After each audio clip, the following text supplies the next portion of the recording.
खबर गिरी ग्राम से, जहां पे गिरी में धूमधाम से निकाली गई कावड़ यात्रा। गिरी गांव में श्रावण माह की धार्मिक आस्था के प्रतीक कावड़ यात्रा का भव्य आयोजन किया गया।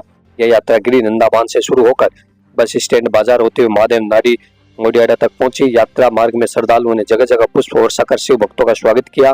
वातावरण हर महादेव के जय घोष से गूंज उठा। इस पावन अवसर पर हेमंत लक्षकार, अंशराज वैष्णव, महावीर सिंह, दीपक वैष्णव, कृष्णा भाटी, कमला मेघवाल सहित अनेक श्रद्धालु कावड़ लेकर यात्रा में शामिल हुए और भगवान भोलेनाथ से आशीर्वाद प्राप्त किया। गिरी से संवाददाता जयराम सिगाड़िया की विशेष रिपोर्ट।